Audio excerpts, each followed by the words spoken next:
नमस्कार दोस्तों, मैं हूं आशिमा त्यागी। दोस्तों, आज का जो वीडियो है बेहद खास है क्योंकि जब भी देश की राजनीति में कोई बड़ा बदलाव आता है तो वो अचानक नहीं आता है, वो धीरे धीरे संकेतों की शक्ल में आता है। और हाल ही में एक ऐसा ही संकेत आया है संघ प्रमुख मोहन भागवत के बयान के रूप में। उन्होंने कहा है कि 75 साल की उम्र मतलब अब आपकी उम्र हो गई है, अब झोला उठाइए और बगल वाले को आने दीजिए। ये लाइन यूं तो अगर देखा जाए तो बड़ी सादी सी लगती है दोस्तों, लेकिन राजनीतिक नजरों से अगर इसे देखें तो इसके बहुत मायने हैं, या ये कहे कि बहुत बड़ी बात कह दी है मोहन भागवत ने।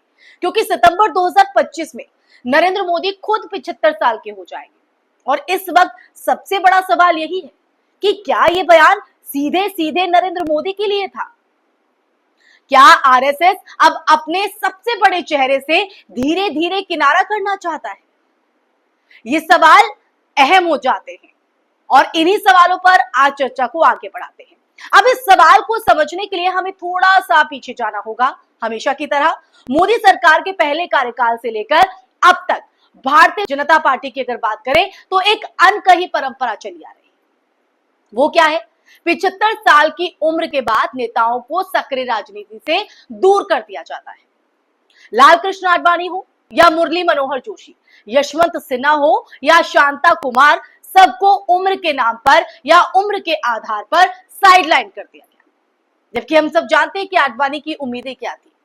तब यह तर्क दिया गया था कि पार्टी को युवाओं को आगे लाना है। लेकिन अब जब मोदी खुद उस दहलीज पर खड़े हैं तो सवाल है कि क्या यही तर्क उन पर भी लागू होगा?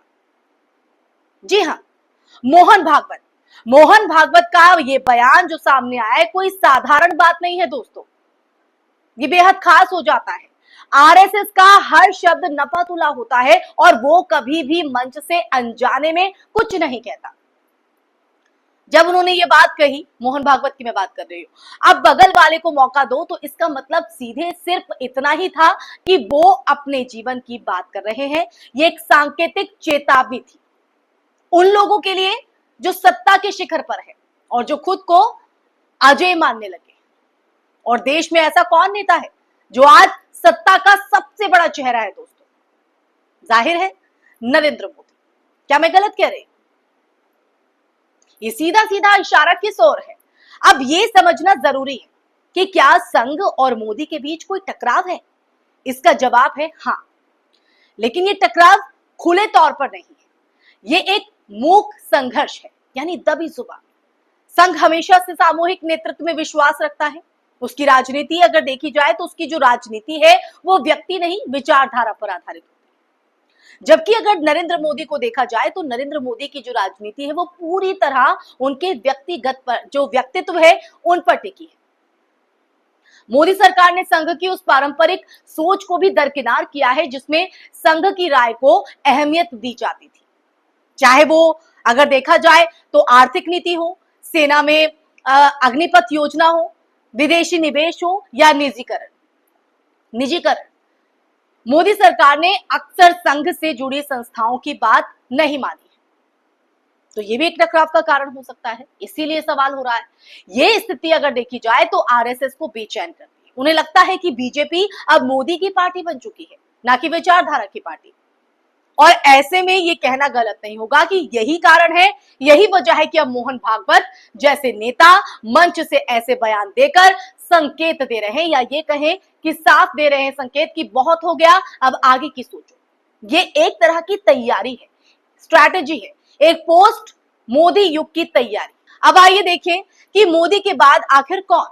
सवाल आप लोगों के जहन में यही चल रहा होगा। बीजेपी में वो कौन कौन से ऐसे नेता हैं जो 2025 के बाद प्रधानमंत्री पद के लिए संभावित चेहरा हो सकते हैं?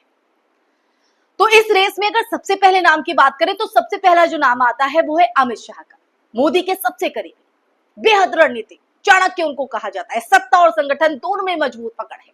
लेकिन अमित शाह की छवि कठोर है। उनकी राजनीति में लचीलापन जो है वो कम है, जो होना चाहिए। वो चुनाव जिताने वाले नेता हैं, लेकिन लोगों के बीच करिश्मा जो है वो मोदी जैसा नहीं है। जी हाँ, प्रधानमंत्री नरेंद्र मोदी जी जैसा। अब दूसरा बड़ा नाम अगर बात करें है वो है योगी आदित्यनाथ, उत्तर प्रदेश के मुख्यमंत्री योगी आदित्यनाथ। योगी के पास प्रशासनिक अनुभव है, धार्मिक छवि भी है और कट्टर हिंदुत्व के चेहरे के रूप में वो बीजेपी का अगला बड़ा चेहरा बन सकते हैं। और देखिए, लोगों की भी डिमांड है। सरकार अगर बात करें खासकर संघ की विचारधारा से, उनका मेल खाता है योगी आदित्यनाथ का।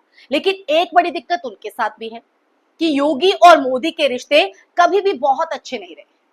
मोदी के लिए योगी एक स्वतंत्र स्वायत्त नेता है जो उनकी लाइन पर नहीं चलते। इसलिए मोदी अगर बात करें तो इसलिए मोदी कैंप योगी को सहज रूप से उत्तराधिकारी जो है वो नहीं देखता है।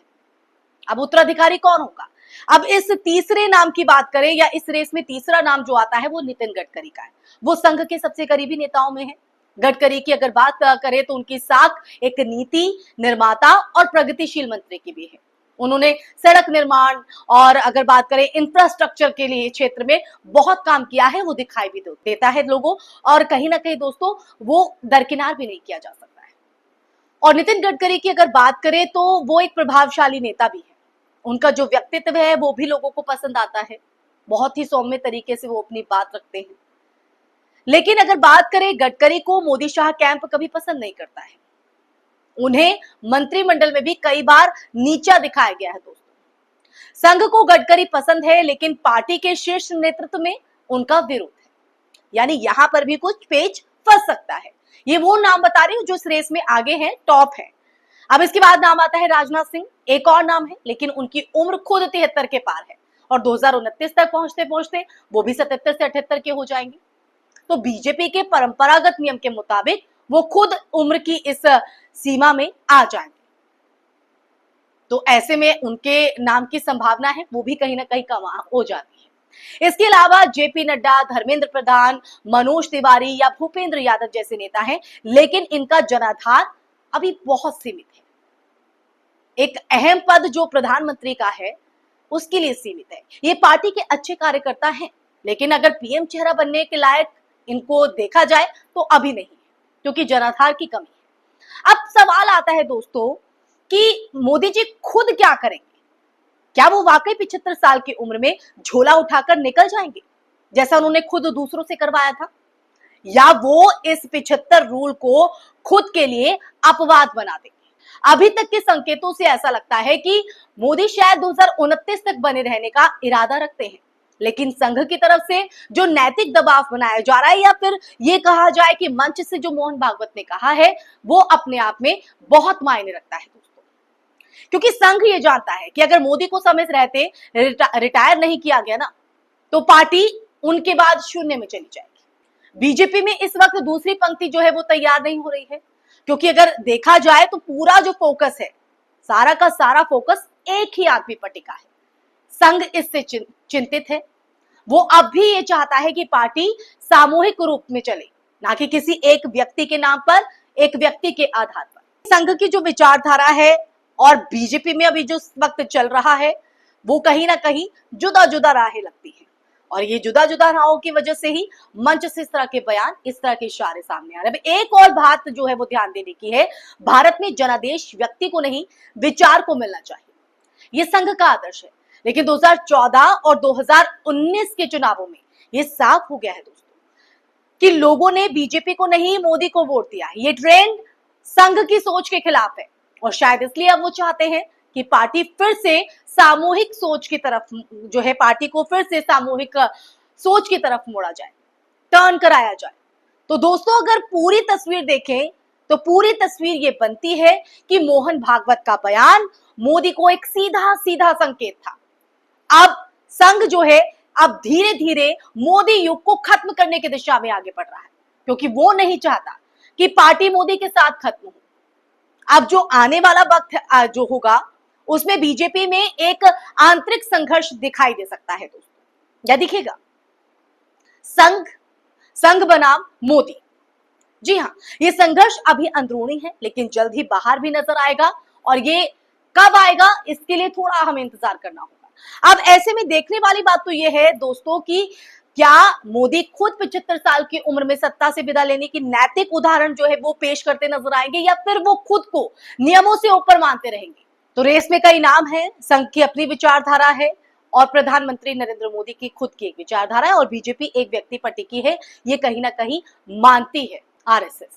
अब ये जो अंदरूनी कलह हम देख रहे हैं, जो आंतरिक तौर पर चल रहा है, या फिर ये कहे कि कोल्ड वॉर जो है, वो अब जग जाहिर कहीं ना कहीं इन मंचों से होने लगी। अब देखने वाली बात तो ये होगी दोस्तों कि क्या मोदी खुद 75 साल की उम्र में सत्ता से विदा लेने की जो नैतिक उदाहरण है वो पेश करते नजर आएंगे, या फिर वो खुद को नियमों के ऊपर मानते रहेंगे। क्या संघ उन्हें रोक पाएगा, या फिर मोदी खुद संघ को इररिलेवेंट बना देंगे? ये तमाम ऐसे सवाल हैं जो इस वक्त आपके हमारे जहन में चल रहे हैं दोस्तों। ऐसे में अगर देखा जाए, क्योंकि पूरी तस्वीर हमने आपको बताई किस तरह से एक बयान संघ के तरफ से आता है और उसके क्या मायने हैं, तो दोस्तों अब गेंद जनता के पाले में है। आप क्या सोचते हैं? क्या 75 की उम्र का नियम मोदी पर लागू होना चाहिए? क्या बीजेपी अब भी विचारधारा की पार्टी है, या सिर्फ एक आदमी की छाया में सिमट कर रह गई है? क्या योगी आदित्यनाथ या अमित शाह देश के अगले नेता बन सकते हैं? और इससे भी सबसे बड़ी बात इसको कहा जाए तो क्या ये मोहन भागवत का संकेत नहीं बल्कि चेतावनी थी प्रधानमंत्री नरेंद्र मोदी के लिए? तो अपने विचार आप हमें कमेंट बॉक्स में जरूर बताएं कमेंट करके। और वीडियो अगर आपको पसंद आई है, आप मेरी बात से सहमत हैं, तो आप अपनी राय साझा कीजिए, इस वीडियो को लाइक कीजिए, ज्यादा से ज्यादा शेयर करें और चैनल सब्सक्राइब करना ना भूलें, क्योंकि अगली बार फिर हाजिर होंगे कैसे ही गहरे विश्लेषण के साथ। तब तक के लिए आप अपना ख्याल रखिए। नमस्कार, जय हिंद।